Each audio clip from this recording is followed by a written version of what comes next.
Folks, we'll start in 1 minute.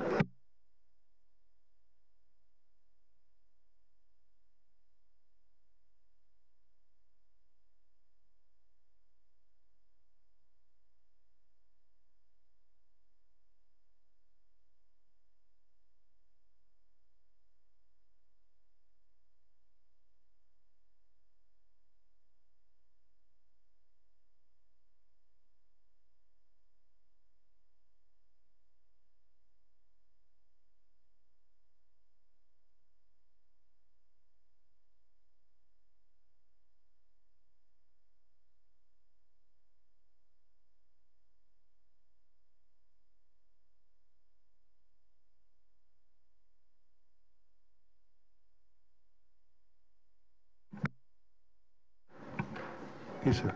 He's over there. Good morning, everybody. Welcome to the Audit Committee for Thursday, the 30th of November, 2017. I believe we have full attendance here. Any declaration of interest? No? Okay, thank you. Can we get confirmation of the minutes from the 22nd of June 2017 meeting? Carried. And confidential minutes, the 12th of June, sorry, confidential minutes number 12 of the 22nd of June meeting has been distributed to you in a confidential envelope. Please ensure that you return these envelopes to the coordinated Carol by the end of the meeting, and we can, if you've had a chance to go over them, are you ready to approve them now, or do you want to delay that? Everybody okay with them? Okay, thank you. Confirmed? Okay. Just before we go through the consent agenda, if I can get the committee's indulgence, I just want to make a couple of opening remarks this meeting. Just the regular minutes. Just approve the regular minutes of November. Oh, okay. Okay. Sorry, before I make the opening remarks, there's one other set of minutes attached there that we need to approve, and that's the ones from the 9th of November, where we did the meeting on the follow-ups. Is everybody good with that? Okay, thank you. Carrie. Okay, so if I may, normally I don't make speeches, as I believe we as public representatives need to listen more than speak, so please bear with me as I believe this needs to be said today. It's my belief that every member of this committee takes their responsibility for tax dollars that have been entrusted to us by hardworking residents as a serious commitment. After I reviewed some of these audits and the responses provided, I have to say that I was shocked and disappointed. Included in this report are very good examples that speak to the quality of employees and managers that we have working at the city on behalf of our public. My fear today is that their excellent work and the results of their audits will get lost in the reporting of a few examples where this corporation has failed to respect our residents. I am publicly asking the media that are reporting on today's meeting to also tell the good news of the employees that have delivered these fantastic results so that they too get their recognition. My view of an audit function is that we validate and verify management practices and processes. Our Auditor General finds weaknesses and recommends options to improve, and in most cases, management accepts their recommendations and acts on them. But today, you will hear a story of where not only has this trust that residents have in our management of their tax dollars has potentially been compromised, but when the Auditor General brought it to management's attention, the response, quite frankly, is revolting to me. This is why I had to speak out now and warn you of the disturbing content you are about to receive.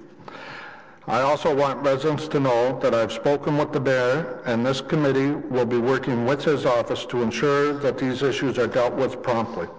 I have every confidence in our city manager and that the action will be a lot faster than what is suggested in this report. Thank you for listening. So now, if we can go through the consent agenda. Item number 1, the 2017 Ernst & Young audit plan. Staff will have a presentation, so if it's okay, we're going to hold that one. Item number 2 is the appointment of an external auditor for the City of Ottawa. The recommendation is that the Audit Committee recommend to Council the appointment of Ernst & Young LLP as the external auditors of the City of Ottawa commencing January 2nd, 2018 and ending September 30th, 2023, including 5 annual audits for firm costs for the 5-year period of $1,746,261 plus HST. And that the necessary bylaw be enacted. Is this item carried? Thank you. Item number 3, the 2018 draft operating and capital budget for the Audit Committee. Would anyone like to hold this item or move approval? Approved? Thank you very much. Councillor Kluche, could you please read the roadmap? Yeah. Thank you, Chair. That the Audit Committee recommend that Council, sitting as Committee of a Whole, approve the Audit Committee 2018 draft budget operating resource requirements as detailed on page 3 of the Audit Committee section of the budget. Is that carried? Okay, and then the motion's carried. So, item number 4, Office of the Auditor General Annual Report and Detailed Audit Reports. We will hold this item to receive a presentation from the Auditor General. Committee will then move in camera to discuss portions of the audit of information technology, IT, remote access, which is part of the item titled the Office of the Auditor General Annual Report and Detailed Audit Reports. After resuming an open session, it is the intent to vote on the report as a whole. Now, one question I'm going to ask committee, for when we deal with the audit report, if we can batch the questions. In other words, deal with each audit. We'll bring staff up for one time. We can all ask the questions, as many as you want on that topic, but then we'll release those staff and bring up the next round. Can everybody agree to that? Thank you. Yeah, we'll do that the same, like the order of questions would just be, we'll go by audit, okay?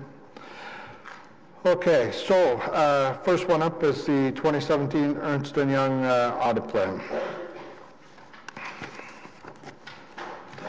Isabel Jasmine, the Deputy City Treasurer, and Susie Gignac from Ernst & Young are here for this item.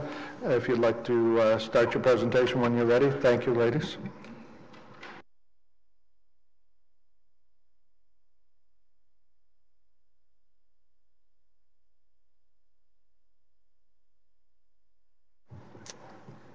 All right, thank you very much, Mr. Chair. My name is Susie Janak. I'm a partner from Ernst & Young on the financial statement audit for the City of Ottawa, and I'll just take a few minutes to walk you through our presentation, and I'm happy to answer any questions. Moving through to our EY services, we're engaged to perform an audit of the financial statements and to provide an opinion that the financial statements are presented in all material respects in accordance with Canadian public sector accounting standards. As we do that, if we identify issues with internal controls, we'll bring those forward to management, and we will also issue a written communication of the results of our audit at the end of the audit.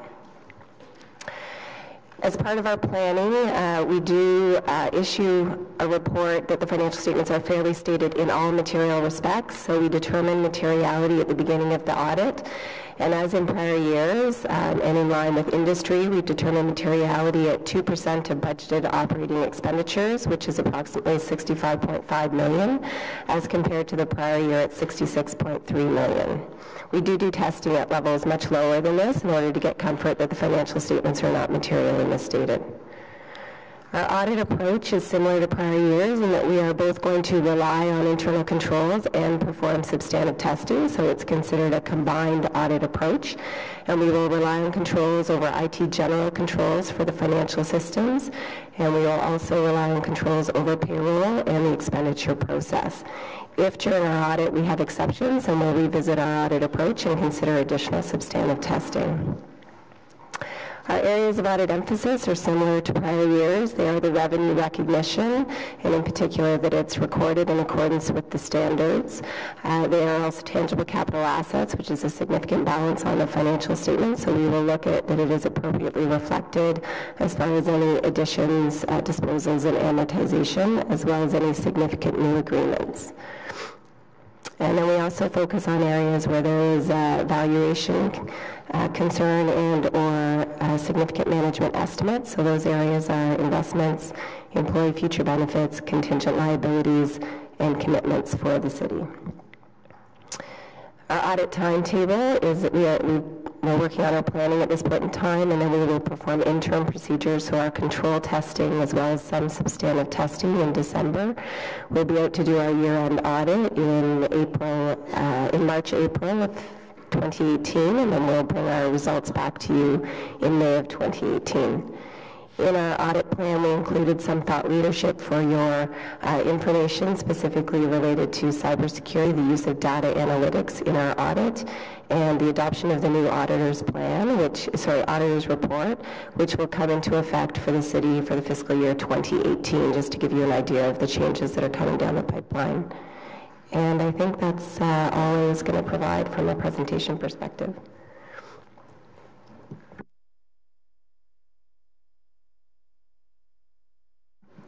Thank you very much. Is there any questions from committee? Vice Chair Klucher? Thank you very much for the presentation. Is there any change to your audit emphasis on page 9 of the document that we saw? You talk about audit emphasis for the upcoming year, but is there any change from previous years? No, there have been no significant changes to the areas where we'll be putting focus this year. Okay.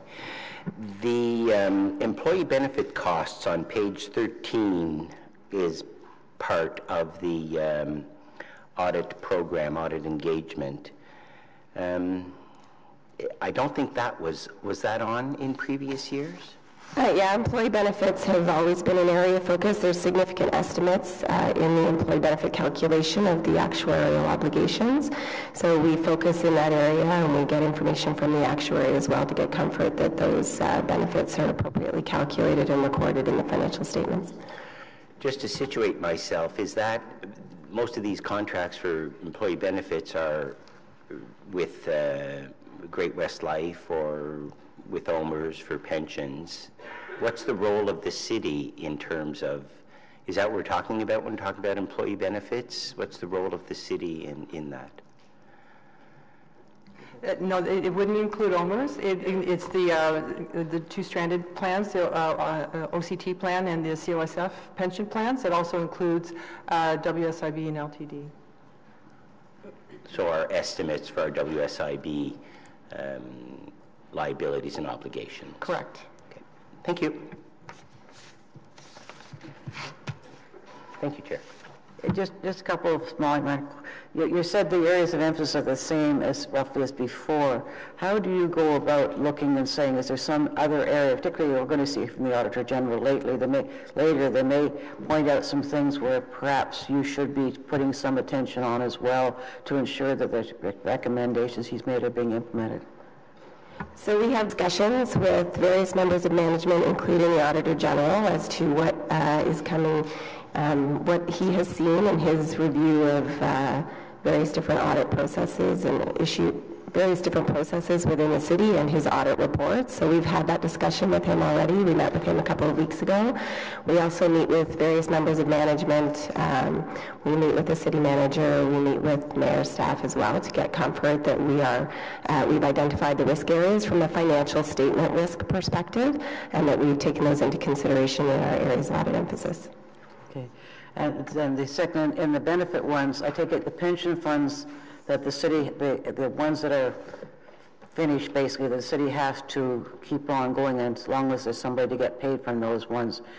When you're doing those audits, do you take a look at how the changes of demographics of people, some people are going off those systems and things, and whether or not we have sufficient reserves to carry us forward in future years or a plan to do that? So we look at the obligation from a financial statement perspective. We look at the actuaries, all of the assumptions that have been put into place that management has approved that the actuary used. So that would include the demographics, and certainly the liability exists until the last person is paid out from the plan. So that's the extent of what we do. And for each plan, there is, for the COSF, there's a board that actually manages that part of it. It's also supported by investment managers and Morneau Chappelle, who are the actuaries, who provide us with that valuation. For the OCT plan, it's every year. For the COSF, it's every 3 years because of the way they're funded. And it's managed from that perspective. It's just the two plans, is it, that we still have? Yeah. Okay, thank you. Thank you. Elsewhere, Chair. Thank you, Mr. Chair. You mentioned in your last slide about the cybersecurity. So, like, how broad was your view of the cybersecurity? Just within the city scope, or even other agency within the city, like police, fire, paramedic, and? So what we included in the audit plan was some documentation with respect to cybersecurity risk and things that the committee and governance should consider when getting comfort that there are cybersecurity plans in place. From an audit perspective, we look at financial statement risk. We identify financial statement risks, and then we look at that. In general, cybersecurity tends to be more operational and not specific to the financial statement risks. So when we do our IT work, we consider it, and if we identify any issues, we'll bring them to management's attention and to yours, but it's not the primary focus for the actual financial statement audit. Okay. Now maybe to our staff this question about the asset retirement obligation, and you talk about on 2017 proposed issue a new section on asset retirement obligation and withdraw solid waste landfill and post-closure liability. Which one of those? For a number of various landfills, as landfills get filled up, you record the city records a liability related to the cost to maintain those landfills over a number of years. The new asset retirement obligation standard may change the value of those obligations on the financial statements simply because they're getting rid of the standard that is specifically related to post-closure costs for solid waste landfills, and they're moving it into a new standard. So there may be some changes to the way the assumptions are calculated, et cetera, but it shouldn't, there will still be an obligation on the books related to the post-closure costs of those solid waste landfills. And is there any obligation on, like what I'm trying to find out if the asset enough to continue monitoring, because sometimes some of those landfills you monitor them for a long time. We see different area, different monitoring. Who is paying for this? Is it money been saved ahead before from those companies before they close the landfill? Or I'm just wondering how the process is. I think each one is different, and there's a different structure and agreement with each. Okay. So we'd have to go and do, but we can follow up with that if you'd like more information on. Yeah, if you don't one. mind. Okay. Thank you, Mr. Chair. Thanks. Thank you, Councilor El-Shantiri. If there's no more questions, is that item received, committee? Received? Thank you. Okay, moving now to item number 4, the Office of the Auditor General's annual report and detailed audit reports. That the Audit Committee received the OAG annual report and detailed audit reports on November 30th, 2017, and recommend that Council consider and approve the audit recommendations. We have a motion to add the supporting documentation pertaining to this report. Vice Chair Cloutier, please read that motion. Merci, Monsieur le Président. Attendu que le document à l'appui ci-dessus n'a pas été distribué avec l'ordre du jour, le Bureau du vérificateur général, rapport annuel, Office of the Auditor General Annual Report, tabled at the Audit Committee on November 30th, 2017. Therefore, be it resolved that the Audit Committee approve the addition of this document for consideration by the Committee at today's meeting pursuant to Section 89.3 of the Procedures Bylaw, being Bylaw 2016-377. That motion carried. Carried. Thank you. Welcome to our Auditor General and the two Deputy Auditor Generals. Mr. Hughes, would you like to proceed with your presentation? Bonjour, Monsieur le Président, membres du comité et les autres conseillers. Good morning, Mr. Chair, members of the committee, other councillors. I'd like to begin by introducing the staff that are at the table here with me.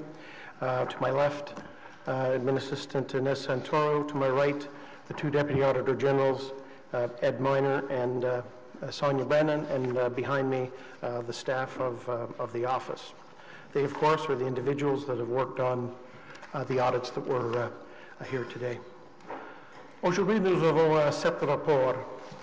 Rapport sur la vérification des services de garde d'enfants, vérification de l'accès à distance aux technologies de l'information, vérification de la gestion du contrat de Lansdowne, vérification de cadre réglementaire de train léger sur rail, vérification de la direction du service des routes, gestion des contrats, rapport sur la vérification de la préparation aux situations d'urgence et des interventions d'urgence des services de santé. Et finalement, un examen de la gestion des responsabilités des refuges d'urgence. C'est aussi un examen de gestion des contrats. Le dernier rapport sur la vérification de information technologique, portion du rapport sera à huis clos à cause de certaines constatations et recommendations. Today, Mr. Chair, we have 7 reports. The audit of child care services, management of the Lansdowne contract, the regulatory framework for light rail, the road services branch and their contract management, a report on the audit of the emergency preparedness and response for health services, a review of the management of emergency shelters, once again contract management, and an audit of information technology remote access. I should point out that portions of the last report, the audit of IT remote access will be given in camera because of the issues of some of the recommendations and findings. I'd like to remind the committee of what happens before we get here, before we arrive at a final report. After we prepare our annual work plan, we conduct a detailed risk analysis to identify key areas of focus that we'd like to look at in our audit. We prepare and circulate our audit plan, and we conduct our audit. And when we conduct our audit, that includes interviewing staff, and in some cases, we interview the clients of our staff or the contractors that our staff utilize. We review documents, including policies and procedures. We analyze the activities that the staff have done. We analyze any analysis that they prepare. And in many instances, we reperform some of the activities that they have done to ensure that they were done correctly and according to the appropriate policies and procedures. And then we summarize our findings. And we debrief management on those findings before we go away to prepare a draft report. And after we prepare a draft report, we provide that to management, where they review that draft report and ensure that the facts that we point out in the report are accurate. And depending on the complexity of the audit, they have 4 to 5 weeks to perform that function.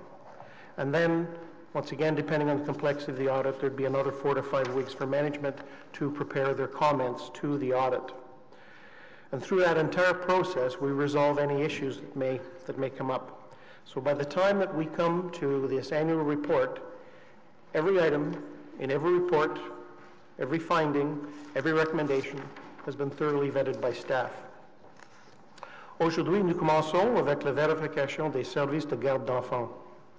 La vérification portait sur l'efficacité et le bien fondé des pratiques et des mesures de contrôle de la ville pour l'administration des services de garde d'enfants dans le cadre de nouveaux modèles de financement provincial. Nous avons examiné l'activité des services de garde d'enfants en 2015 et 2016. L'examen des services de garde municipaux n'était pas visé par la vérification, car cette dernière a révélé qu'il était encore en cours de rédaction. Nous aurons des choses à dire sur cet examen dans un instant. I'd like to turn it over to Deputy Auditor General Ed Minor, who will take us through the findings of child care services. Thank you. First area that we looked at was waitlist management, eligibility assessment, and the management of fee subsidy funding. Looking at the accuracy of the waitlist, the audit found that there was a centralized waitlist and processes are in place to assess eligibility for fee subsidy and assign spaces on a priority basis. Staff promptly assessed the initial applications for child care services and they show genuine care for the applicants. However, we found that the number of children reported to be on the wait list for fee subsidy is overstated, likely somewhere between 6 and 25%. There were many manual steps used to calculate the figures, and that increased the risk of error. Eligibility for a subsidy is assessed upfront when the parents apply and is to be revisited at least annually. When we look Sorry, Ed, I'm just going to interrupt for a second. Can you pull that microphone closer to you? Thank you. Is that what, there we are. When we looked at the initial assessments, we found that when families apply for a subsidized space, staff conduct an initial eligibility assessment and calculate the parental contribution, if any. We found that these initial assessments were being done on a timely basis. However, in 5 of the 23 applications that we assessed in a sample we reviewed, we found errors, an error rate of roughly 20%. This resulted in incorrectly granting an eligible subsidy in one case and incorrect parental contributions in the other 4 cases. A possible cause for this error rate could be the limited supervisory review that is done, a topic that we'll address in a minute. Turning now to annual reviews, according to the province and the city, a family's eligibility for fee subsidy should be reassessed at least once per year. Family situations can change. Parents may no longer be in school, or their employment situation may have changed. They may have got a job or lost a job. We found that staff had stopped conducting these annual reviews for more than 2 years, in 2014 and in 2015, and restarted them during our audit. As a result, there was a significant backlog of reviews that were due but had not been completed. As of the end of May 2016, the backlog was over 2,800 cases. The impact of the backlog is that families that became ineligible continued to receive subsidies. We have conservatively estimated that families that became ineligible that the ongoing financial impact of this backlog is roughly $1.5 million per year. Another consequence is that once it became clear that the budget was going to be exceeded, new subsidies for eligible parents had to be stopped, in effect turning off the tap. This meant that new eligible families could not get a subsidy because ineligible families continued to receive them. We also expected that as ineligible families are discovered, a portion of the subsidy that had been provided to them should be treated as an overpayment and recovered. We found, however, that staff were not calculating and recovering these overpayments. Therefore, we were unable to estimate the overpayment recovery that was foregone. So if I can clarify, staff were not identifying all the families that were no longer eligible for subsidies. And for those families that they did identify, they did not go back and recover the subsidies that they shouldn't have received. In this area, we also looked at budget management. We found that there was an active budget management process in place for the $64 million budget. However, management chose to continue granting fee subsidies beyond the budget. In January 2016, staff projected a deficit of $2.3 million for the non-exempt portion of the subsidy budget for that year. Despite this, they continued subsidized placements, and the projected deficit increased to $3.5 million by July of that year. Management indicated that they planned to rely on the child care reserve to fund the projected deficit. However, at the time of the audit, it looked to us as though the child care reserve had been fully committed. Subsequently, the city's 2017 budget documents reported that all funds in the child care reserve were fully committed, and that the 2016 child care services deficit of $2.2 million had to be funded from the citywide reserve. The last topic we looked at in this area was a supervisory review that is done of staff assessments. We found that there was limited supervisory review being done, and therefore errors in eligibility assessment and reassessment could occur without detection. The second area that we looked at was the information provided to the committee and council and senior management for decision making.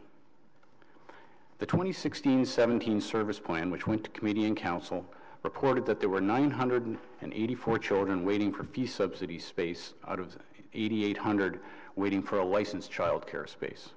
As discussed earlier, we found that the 984 figure was overstated between 6 and 25%. The service plan also did not identify the risk or additional costs associated from collecting receivables from parents. Effective January 1st, 2016, the city now pays the full fee to the service providers and collects the non-subsidized portion from the parents if applicable. Prior to the change, the collection risk was borne by the service providers who saw the parents on a daily basis. We believe that the risk and costs of collection should have been elaborated in the service plan report. There has not been a cost-benefit analysis of the 11 city-run child care sites in the municipal child care program. The cover report to committee and council that went with the 2016-17 service plan refers to the municipal child care program review as having been completed in 2015. We found that this review did not include determining the cost of running the municipal sites. Management intends to complete a full costing of the municipal child care program in 2018, by 2018. This delay in using the full costing information to ensure that each municipal site is meeting the council-approved mandate is potentially costing the city millions of dollars per year. Mr. Chair, if I could just interrupt to point out that we expected to see this cost-benefit analysis because of the statements that we saw in the documentation as we were preparing for this audit. We wanted to review that cost-benefit analysis, and in spite of the fact that the documentation indicated that there was a cost-benefit analysis, one hadn't been done. In fact, as you heard, it isn't going to be done until 2018. The third area that we looked at was the management of service levels and administrative cost and ensuring service providers use the funds for their intended purposes. In 2016, $89 million was allocated in the child care annual budget for the three main funding streams for disbursement to the service providers. The audit found the controls were in place to monitor the funding that was provided to the service providers. However, the controls were not being adequately applied. City files did not contain all the documentation that service providers were required to submit according to the terms and conditions of their contribution agreements. The audit also found that there was no monitoring throughout the year of performance against provincial service level and administrative cost targets to ensure that the city is on track to meet them. This limits the time that the city has to take any corrective action if it is needed. Unmet targets can affect provincial funding and budget levels. Lastly, the audit looked at occupational health and safety and succession planning, and we found no significant issues in these areas. We made 31 recommendations in the audit, and management agreed with all of them. Although we won't verify the actions taken by management until we conduct the audit follow-up, their responses were positive. They reported that more than half of the recommendations will be implemented by the end of 2017, or roughly 1 month from now. Thank you. Monsieur le Président, le comité a souligné qu'en octobre 2012, la Ville a signé une entente de partenariat limitée avec l'Ottawa Sports and Entertainment Group pour réaménager le site autour d'une arena, d'un stade, ainsi que de secteurs commerciaux, de bureaux et résidentiels. Le plan de partenariat est régi par environ 50 accords juridiques. Notre objectif était de fournir l'assurance raisonnable que la Ville gère de façon efficace et efficiente les ententes contractuelles de P3 du plan de partenariat du Parc Lansdowne. Nous avons notamment évalué l'efficacité de la gouvernance et de la surveillance des éléments de fonctionnement et d'entretien des ententes contractuelles, la façon dont la Ville surveille la prestation des services conformément aux ententes contractuelles. Mr. Chair, we're going to turn our attention now to the audit of the management of the Lansdowne contract. And the committee will remember that in October 2012, the city entered into a limited partnership agreement with Ottawa Sports and Entertainment Group to redevelop the site around the arena, the stadium, and retail office and residential areas. The Lansdowne Partnership Plan is the largest, most complex P3 arrangement in the City of Ottawa, governed by about 50 complicated legal agreements. I should point out that our staff found that there was an excellent relationship between the City of Ottawa staff and between OSEG, and I think it's evident in the quality of the activities that are taking place there. We've just come off a successful Grey Cup. Our objective was to provide reasonable assurance that the city is effectively and efficiently managing the Lansdowne Partnership Plan contract agreements. This included an assessment of the effectiveness of governance and oversight for the ongoing operations and maintenance elements of the contract agreements, and how the city is monitoring the provision of these services in accordance with the contract agreements. As this project is a long-term agreement, it is a benefit to the city to conduct this audit early on to ensure contracts are managed effectively, as the risks of not doing so only compound over time. So I'll turn it over to Deputy Auditor General Sonia Brennan for the findings. Thank you. When auditing contract management, we first look at the tools that employees use to monitor contract fulfillment. We found that the city does not use contract management software, nor did they have a comprehensive document or documents or tools that list all the reporting requirements for all contracts and agreements that relate to the Lansdowne agreements, and that identifies responsibility for monitoring each specific provision. There were several tools being used. There was an operations monitoring dashboard, a reporting requirements listing, and a site operations manual. These documents were collectively not comprehensive enough to monitor the contract provisions. We selected 12 key agreements and separated the requirements into actionable components, reporting, approvals, deliverables, and so forth. Some examples of these contract requirements include financial reports such as budgets and shared cost estimates, meetings and meeting records, annual reports on the implementation of life cycle plans, technical inspection reports for fire alarm systems, HVAC systems, and so forth. Although all contract requirements may not impact the day-to-day operations of the site, it is still important for the city to monitor these provisions to ensure that their partners carry out their contractual obligations. These requirements were thoughtfully put in place to mitigate risks to the city, including minimizing capital and operating costs in the future. We reviewed 43 contract provisions in detail and identified several examples where better oversight by the city is needed, as more than half of these requirements were not being met. For example, insurance provisions and agreements outline insurance coverage that partners are required to have. We found that the city did not have up-to-date insurance certificates for 6 of the 7 agreements reviewed because there was a lack of clarity as to who was responsible and accountable for monitoring and reviewing these certificates. Without this in place, there's a risk that parties to the agreements are not maintaining insurance coverage as required, which could have financial consequences to the city should an incident occur.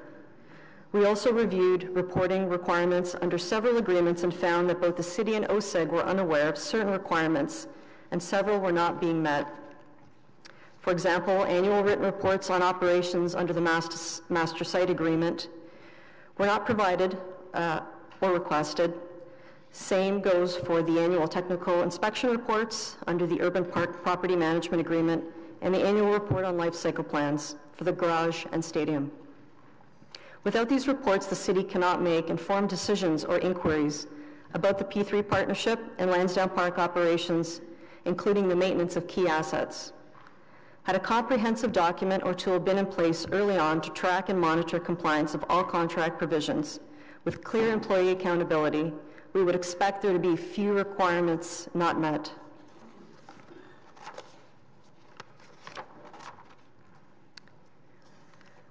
The audit also identified additional areas where specific action is required. The agreements for the stadium and parking garage require that life cycle reserves are held in trust accounts by OSEG.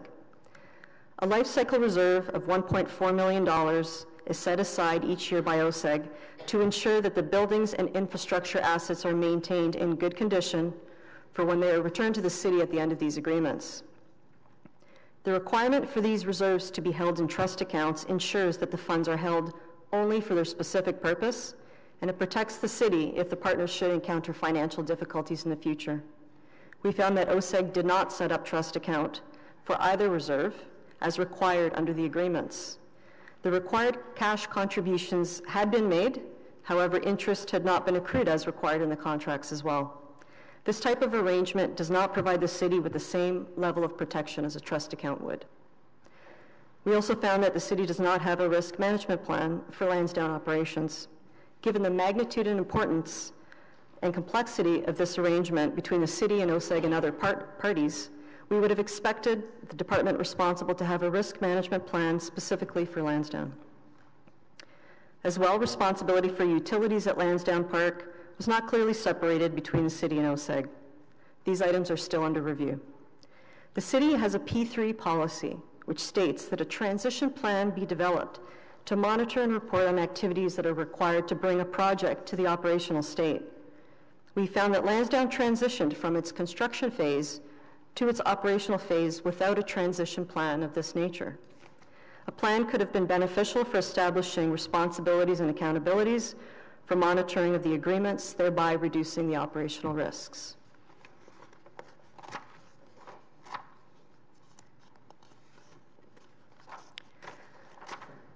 The audit also identified that the Ottawa Farmers Market revenues and utility cost recoveries do not comply with the OFM license of occupation because of a separate agreement to the license.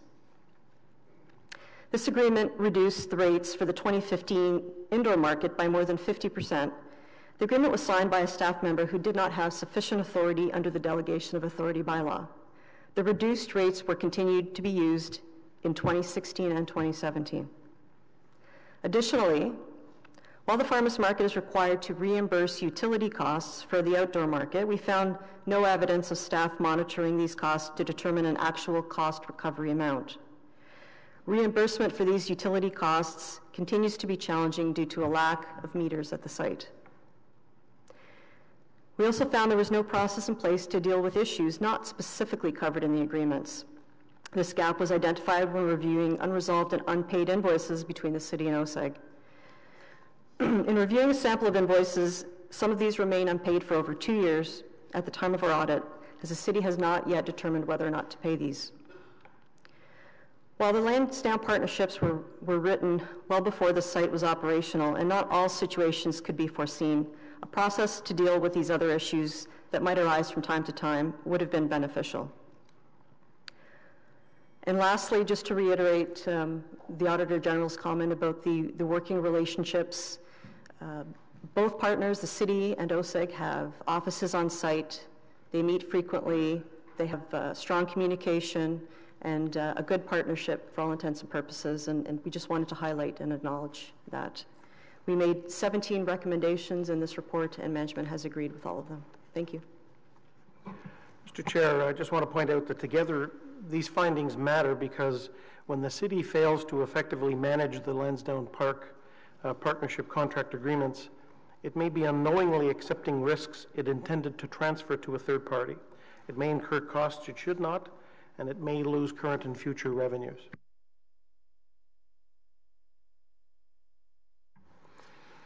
Maintenant, la vérification de cadre réglementaire du train léger sur rail. La vérification, les objectifs de la vérification, évaluer le cadre réglementaire pour le train léger. Est-ce que le cadre respecte les exigences de l'entente de délégation avec Transport Canada? Et est-il adéquat, exhaustif et réaliste? Et la vérification portait sur tous les éléments qui pourraient être couverts par l'entente de délégation avec Transport Canada. The objectives of the audit of the regulatory framework for light rail were to answer the questions: does the regulatory framework for LRT meet the requirements of the Transport Canada delegation? Is the regulatory framework adequate, comprehensive, and workable? And our scope included any and all elements potentially encompassed by the Transport Canada delegation agreement. As we do in technical audits, the audit team included a subject matter expert, an individual with more than 15 years of transit safety management experience, including work with many municipal rail lines. And Deputy Auditor General Ed Minor will take us through the findings. We looked at 3 areas in the audit. The first area was the completeness of the safety regulatory framework and compliance with the delegation agreement. There are roughly 250 elements that make up the safety management and security management systems. Our subject matter expert reviewed the structure and list of elements in the safety management system, and he concluded that all the required elements are captured. We then looked at the link to industry standards as required by the delegation agreement.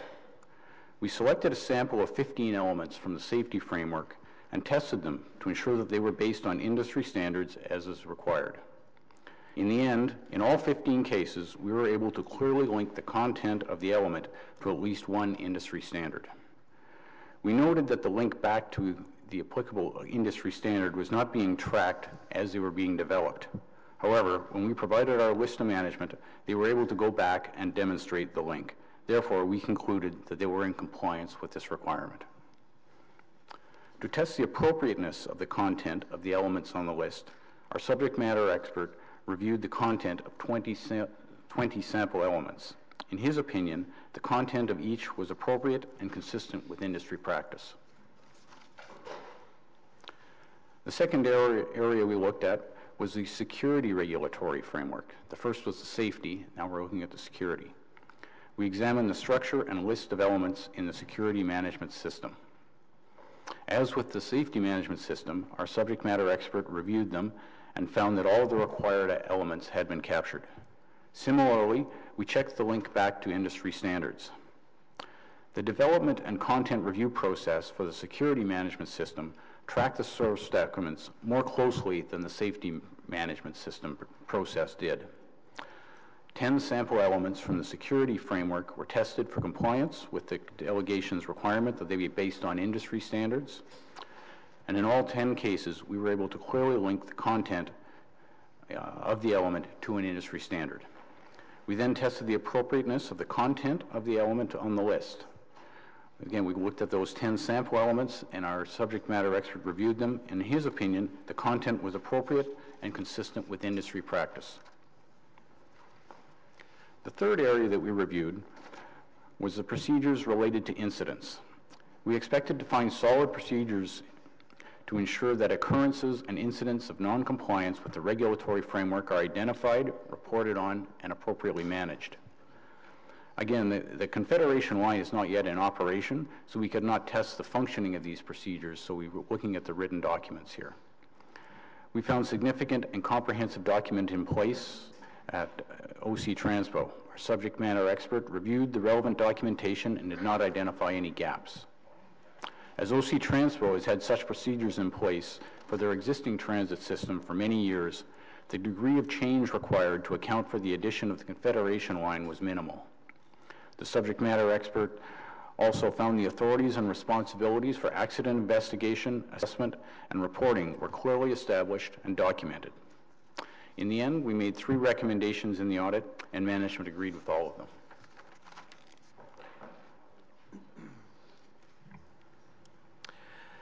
L'objectif de la vérification de la direction du service des routes dans le mode de gestion des contrats était de déterminer si les principaux systèmes pratiques et procédures de la Ville fournissant l'assurance raisonnable que la Ville gère de façon efficace et efficiente les contrats de rédaction des services de route. La vérification couvrait la gestion des contrats de la direction des services des routes, excluant l'entretien hivernal. The objective of the audit of the Road Services Branch Contract Management was to assess whether the key systems, practices, and procedures at the city provide reasonable assurance that the city is efficiently and effectively managing Road Services Branch contracts to meet the branch objectives. We looked at the non-winter contract management. For non-winter operations, this means roadway maintenance, which includes asphalt repairs, including pothole repair, street sweeping, and ironworks adjustments, right-of-way maintenance, and sidewalk and pathway maintenance. The road services branch non-winter operations budget is $32 million, which includes salaries and labor, but our focus was on the $7 million that is spent externally. And once again, Deputy Auditor General Ed Minor will take us through the findings. We looked at 4 areas in the audit. The first area was ensuring that contractors delivered the goods and services that they were contracted to provide. Road Services uses asphalt for paving and asphalt patching jobs that are generally less than 200 square meters and for pothole repairs. The audit found that the city was not testing the asphalt that was being used by Road Services in its non-winter program. We decided to have 2 asphalt samples from 2 different suppliers tested. In both cases, they did not meet the specifications defined in the contract. While this is a very small sample size, a 100% failure rate is concerning. Using poor asphalt can compromise the quality and longevity of the city's road repairs. Road Services did recently test a sample of the asphalt that was used in its winter operations, and this sample also did not meet the contract specifications, supporting a decision to retender that contract. We acknowledge that testing asphalt can be both complicated and expensive, with laboratory costs up to $3,000 per sample. However, not conducting any test means that there is no assurance that the asphalt being purchased by the branch is meeting our specifications. Again, we'd like to point out here that these findings do not apply to the infrastructure services area, which uses significantly more asphalt than Road Services. And although we did not review it as part of this audit, Infrastructure Services does have an asphalt testing program. Then looking at gravel, or aggregate as it is known, we found this to be less of a concern, largely because problems with the quality of gravel can be identified visually by Road Services' experienced staff. We then turned to look at the processes to identify unsatisfactory work. Specifically, we wanted to know how Road Services made sure the contractor was using appropriate construction methods and delivering the specified goods and services in accordance with the terms of the contract. The audit found that overall, these processes were adequate, although improvements could be made. We found that experienced city supervisors are assigned to oversee the work of contractors and inspect road repair work, and where a supervisor is not available, another Road Services employee is assigned to inspect the work. Accurate scales help ensure that the city pays only for the asphalt and gravel that it receives, because as is common in industry practice, the city does not reweigh these materials once they are taken away from the supplier's site. We requested current calibration certificates for the 25 scales used by city suppliers. We found that not all suppliers were diligently obtaining their calibration certificates, and as such, more city oversight is warranted. In this area, we also found that controls to protect ironwork and precast materials such as catch basins and manhole covers from theft could be improved, as these materials are removed from inventory and not properly tracked. This problem may be linked to a fraud and waste report that we received, where the reporter provided pictures of new Ottawa-branded stormwater covers in a commercial parking lot. The resulting investigation was unable to determine if the ironwork had been purchased from the foundry or if a city contractor had taken it out of a city yard and then diverted it to the site.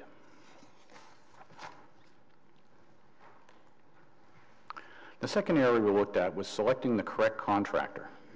We wanted to make sure that city processes resulted in selecting the low-cost contractor to do the work. Virtually all the contracts in Road Services are standing offers, so there are multiple suppliers available to be used. Supply Services provides a ranked list of suppliers for each service and geographic area. We found many instances where the highest ranked contractor was not selected. Now, this is not necessarily a problem, as there can be valid reasons, such as the contractor not being available when Road Services requires the work to be done. However, the reasons for not selecting the first contractor are not documented. Staff are not required to do so under the standing offers. However, we believe it is important and it should be done. Our third area of focus was the use of warranties where rework is required. we wanted to see how road services identifies and uses warranties where they are available. To determine whether or not a job that's being done may be redoing work that is work that was covered under a warranty period, the practice is to informally rely on the knowledge and experience of staff. We found road services staff to be very familiar with their areas, and as such, we don't have a problem with this approach. Technically, pothole repairs contracted under the standing offer have a 1-year warranty period. However, in practice, city supervisors treat pothole repairs as having no warranty.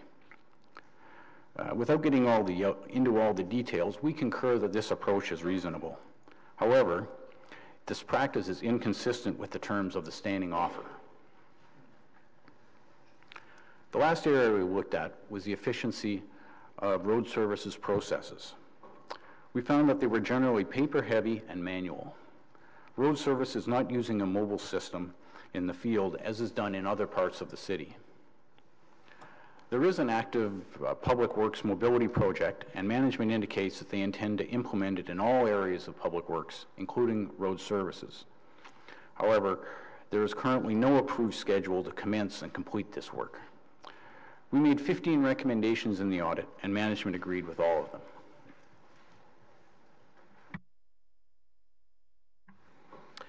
L'objectif global de la vérification de la préparation aux situations d'urgence et des interventions d'urgence des services de santé était d'évaluer les activités de gestion des situations d'urgence et d'intervention de santé publique à Ottawa.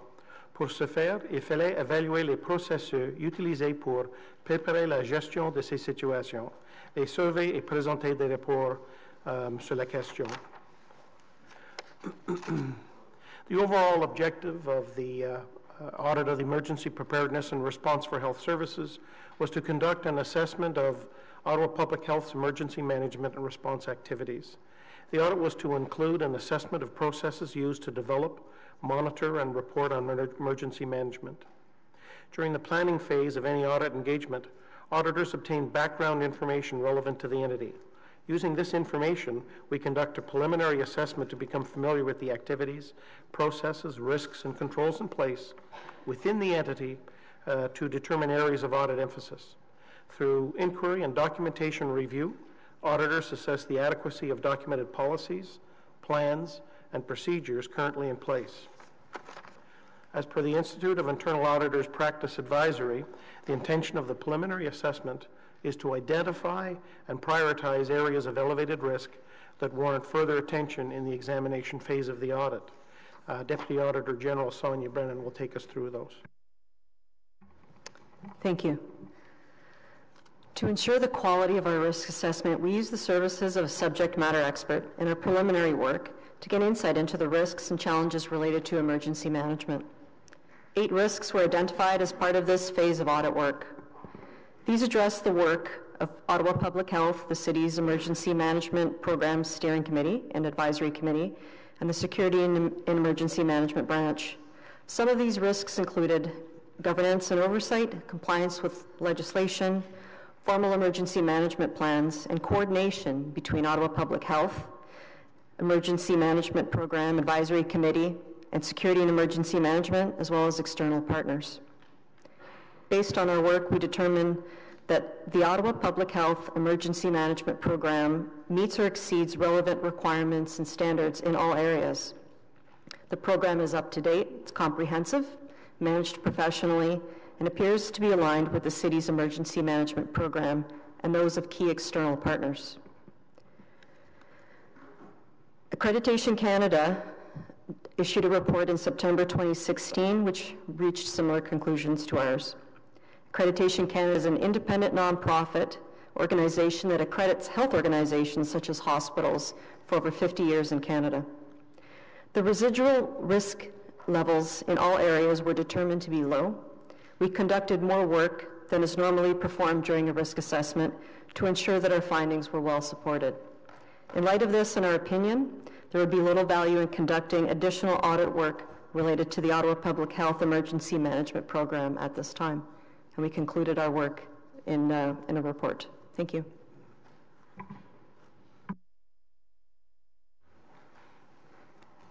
maintenant examen de la gestion des responsables des refuges d'urgence. L'examen découle d'un signalement à la ligne directe de fraude et d'abus. L'examen avait pour objectif d'évaluer l'efficacité des mesures de contrôle visant à s'assurer que les fournisseurs de refuges d'urgence respectent les exigences contractuelles.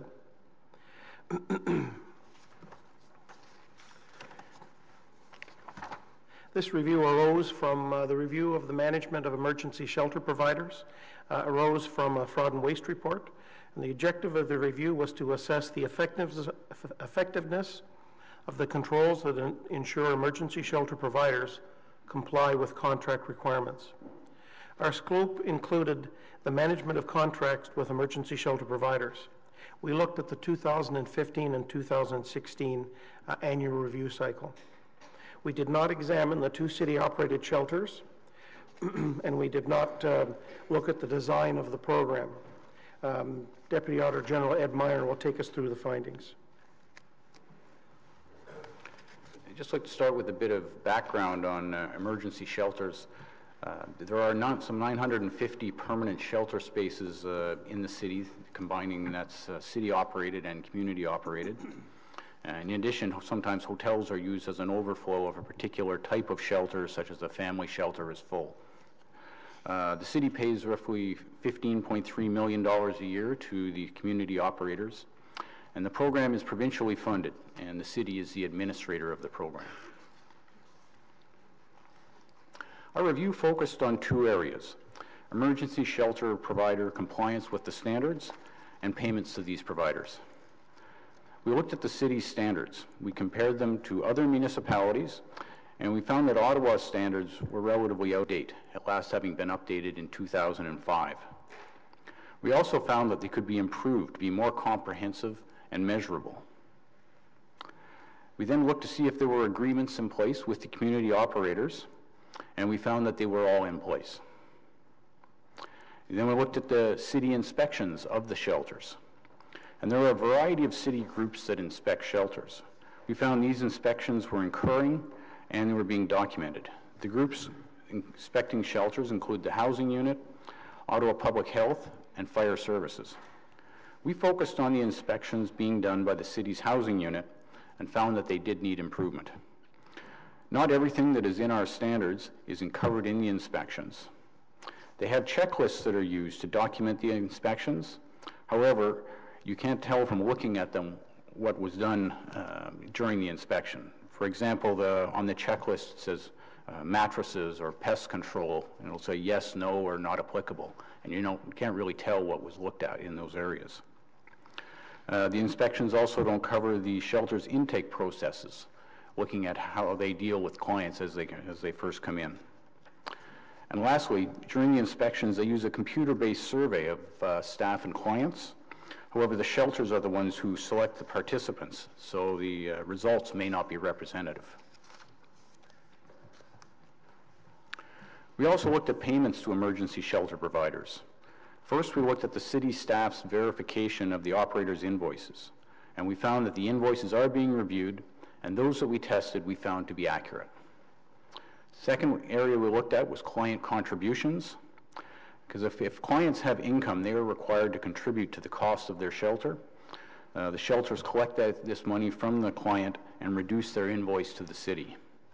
And we found no major issues regarding client contributions. And lastly, we looked at an issue regarding clients who do not stay overnight. The federal homelessness system, known as HIFAS, only records where clients spend the night, and shelters are paid based on that. However, the city has an informal policy to pay when a client receives lengthy or intensive services at a shelter, but then doesn't spend the night. Sometimes they will receive services at one shelter, but then for some reason choose to stay at another shelter. And so we observed that some of the shelters are invoicing for that. And while the amounts are not very large, it is difficult for city staff to verify it because they can't go back and find this person on the HIFAS system. So the practice we felt should be formalized. And we made 5 recommendations in the audit, and management agreed with all of them.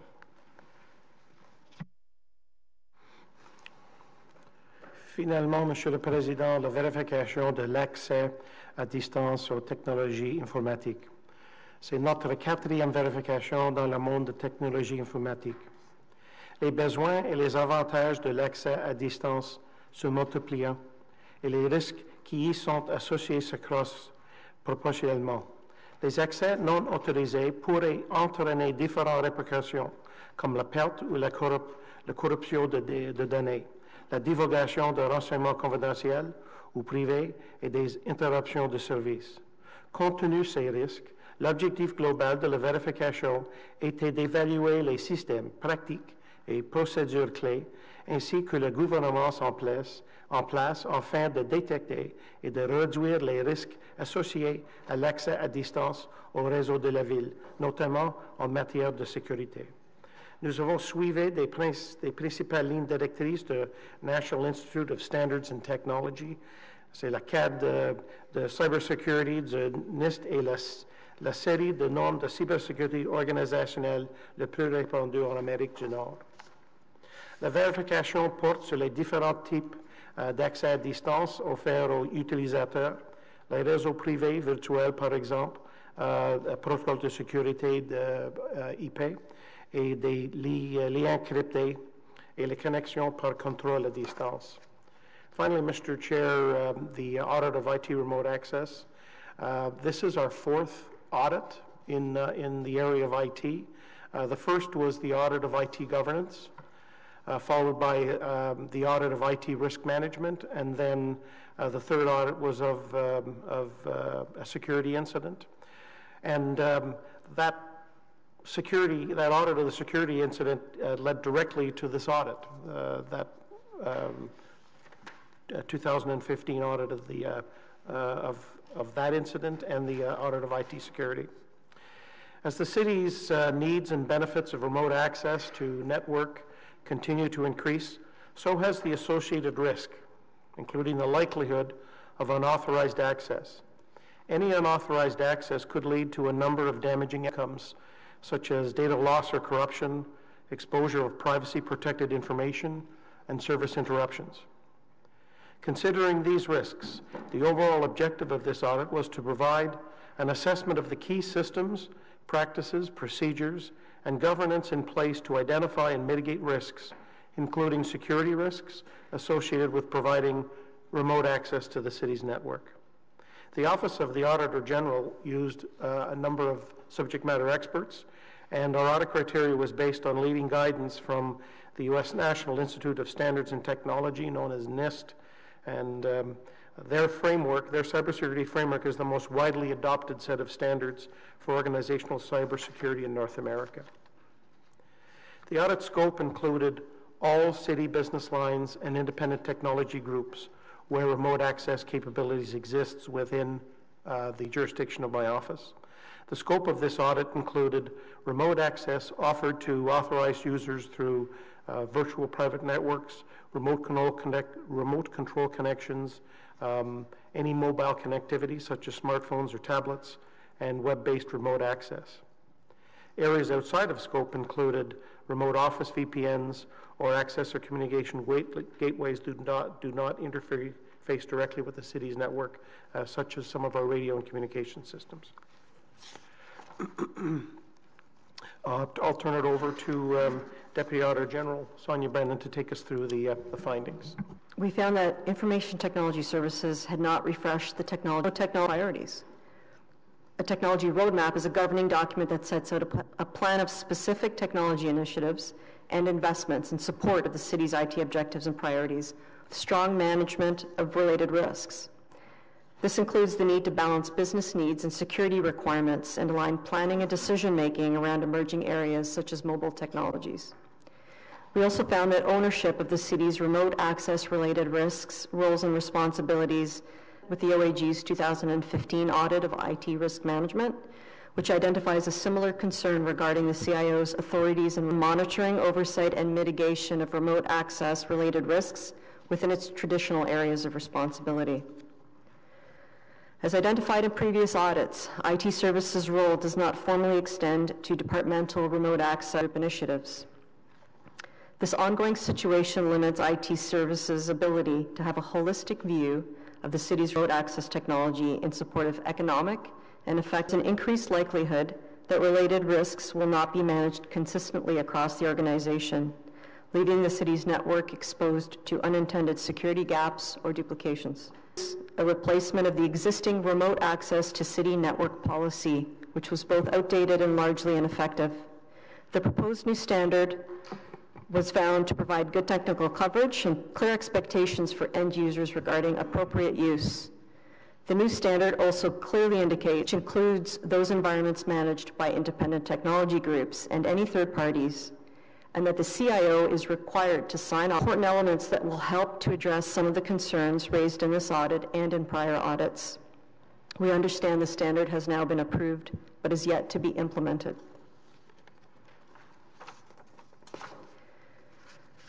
Give a comprehensive view of all remote access connections across the city. Such a document would provide information on how all remote access devices across city departments and IT services, remote access technologies, connections, and data flows at a city-wide level. We did find some documentation pertaining to specific remote access services, VPN, smartphone. Our audit, IT services indicated that it had recently developed plans to build a central repository of remote access risks and technologies. The reason this is important is that there are a number of potentially significant implications associated with not having a comprehensive, that investments will not be coordinated to optimize value for money and security is much higher. At the operational level, this gap increases the likelihood of a variety of negative outcomes, including security or regulatory breaches resulting from incidents will occur. And so we expected that the city would have formal and effective capabilities that would support timely detection, security events, or other circumstances that threaten the availability, has these capabilities, which do include remote access applications. While these capabilities continue to lack maturity, as highlighted in our 2015 audit, there were signs of improvement. We entered into a contract with a new managed security service provider with the objective of improving service delivery. We also found that effective and formal practices were in place regarding the granting of remote access and the practices in support of effective remote access account administration. These findings will be discussed in the in-camera portion. There are a few things I can mention now. As part of the technical testing, vulnerability scans of the city's remote access servers were conducted. While these scans did not identify significant vulnerabilities, findings from the 2015 audit of IT security, it was noted that vulnerability assessments and penetration testing was not routinely conducted on all corporate and departmental remote access solutions. We performed risk assessments on remote access solutions on a case-by-case basis based on a perceived level of risk. The new standard to implement this new standard as soon as possible. The remainder of this report will be discussed in camera. We made 7 recommendations. Audit General be released. I'll propose that we start with LRT.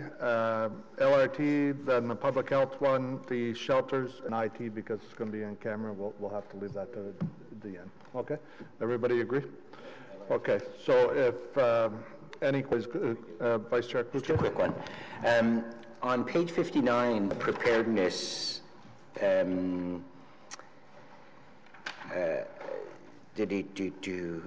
reviewed relevant documentation did not identify similarly accident investigation. Thank you. That was the only question I had, Chair.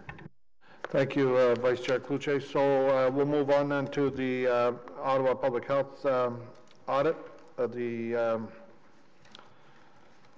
So, and maybe just to clarify, so public health, in case of emergencies like the flood happened in the spring, do they? On a regular basis, they do work in integration with the Emergency Management Department.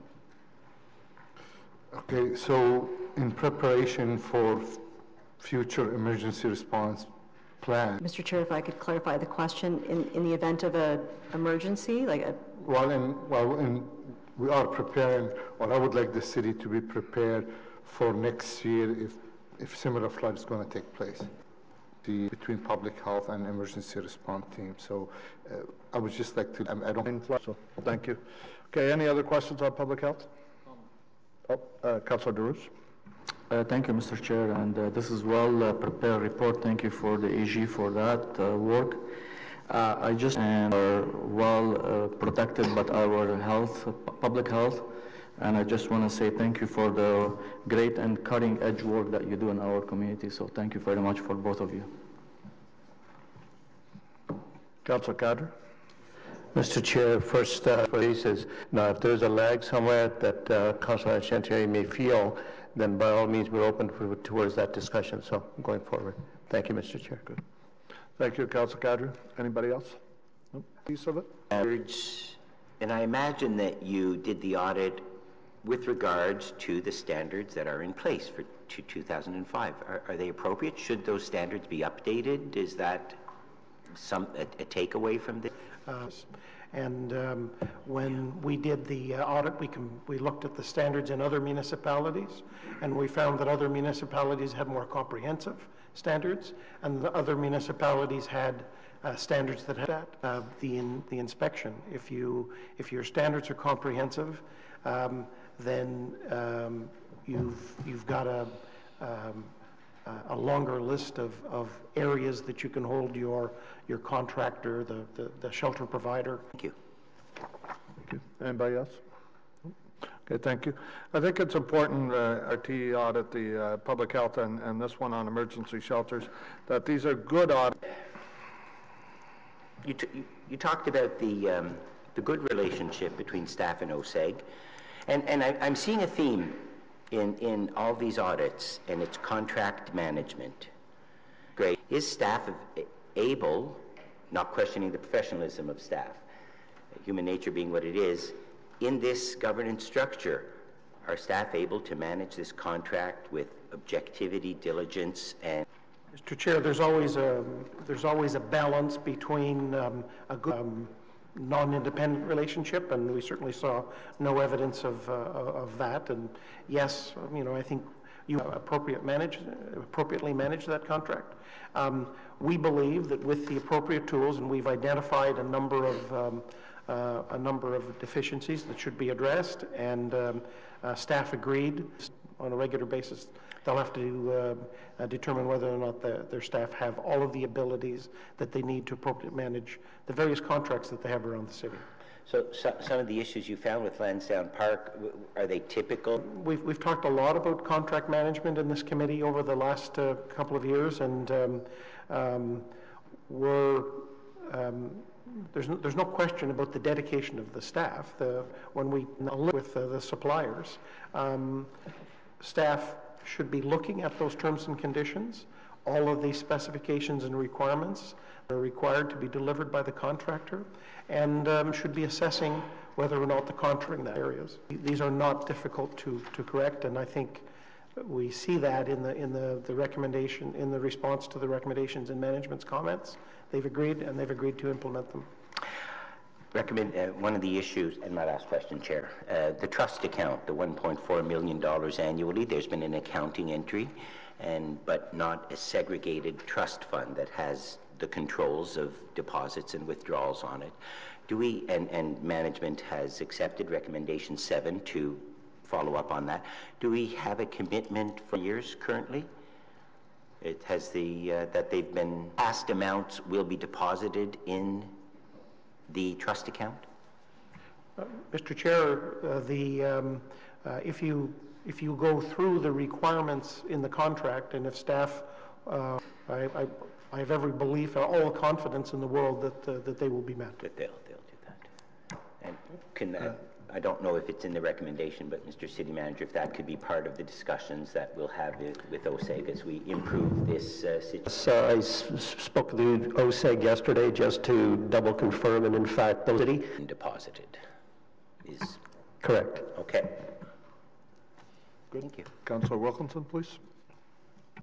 Yeah, I worked a lot with the city manager at the time on all of this going on with Lansdowne, because I was quite concerned from you, is that the agreements that were put in place at that time are good agreements, not all being correctly implemented. Is that what, am I reading that correctly? Mr. Chair, that would be a fair comment. Yeah, and the fees we should have earned on it, because I think that we have to make it work the way it was supposed to work, and that includes the interest. And I think they've been trying to use it for their cash flow, and that's not the purpose of this. I've also heard that they're spending some of it, because I asked OSIG this a while ago, grades and maintenance, which is partly what this is for, and I'm wondering how we're going to track and make sure that if that's happening, that we have it documented and it is actually a correct use of those funds. Well, my understanding is that, well, first of all, we meet with the partnership. We are this way. I just want to comment on a couple things. Of course, we have a good working relationship. It's in our interest to have a good one, the success of the site. So I think that has to be upfront and transparent. But it is also a business relationship with our city treasurer, Marion Simulak, our solicitor, and other experts in the room. When we go through the issues and deal with the business issues that we don't always agree on and we don't always agree to pay or support on. In this case, so it isn't all some serious discussions. We've said no to them on many occasions where it's in their interest to have the city pay for something, and I say absolutely not. We're not paying for it. So I want to put that clearly out there. Money missing. They should have. We should have picked that up. But my understanding is, and again, Mr. Shenny has the file now and has been digging in, is accounted for that amount in terms of them challenging some of the things they want to spend their money on and we've been pushing back on those things. So are we going to get some sort of report then on, once this is the end, to do the upgrades that are supposed to happen at the end of the contract when the city takes these over? Oh, that's a very good point. I'm actually an update on the status of those. We talk about when we get into the IT, but we had an IT committee meeting yesterday, and we didn't go over this one in specifically because I hadn't seen this yet, but they asked about some of the things that are mentioned in the IT already about getting an upgraded plan and letting the committee does. The goodwill is huge with that, and everybody's working on the same wavelength. So I believe, Chair, the Council is referring to, contract management, software, tools, creation, culture and facilities department. And the other thing that we did in the reorganization, each of the 9 departments, which used to be decentralized across various branches and units. Operators, because working together is critical. Chair, saying, in identifying, we now have 3.5 years under our belt of operational issues that has arisen, but there are others that have come up that no one could have anticipated. Those issues escalate, and it's simply a matter of formalizing something, documenting it, and again, by really see the benefits of bringing everything together. And I'm enlightened to hear about the business supports the hammer. Who has the authority to be able to say, look, we're going to be partners. Here's the tools that you're going to use. You're going to contract. There's a relationship that has been established, if we're talking specifically about Lansdowne, city manager on that. Tool you have, what work this forward as soon as we can. Thank you. Thank you, Councillor Tierney. Councillor Eglin and then Councillor Deans. Management. So my question is, why that over what? And I guess as a follow-up, Mr. Kanalakis, what your response would be as walk us through how you take a position where they'd like to find a... Probably a little premature. What after I am done, and isn't new, especially as the city moves to delivering more services through the use of first of all, the expertise and have them think from the point of view that can be taught. And that was the discussion that I was going to have when we talked about common themes. We'll be able in here. Reviews. We can make this or size space. Discuss there have been other years of management. So ask where there's that would be and again. Just having people will say what fault that we we went and the who you boss. You have to trick the board. In that new mass where from the putting system. Pricing piece, of course, that determined is it's back the specs, but well, it's perfectly manhole cover. bring. That's a good audit.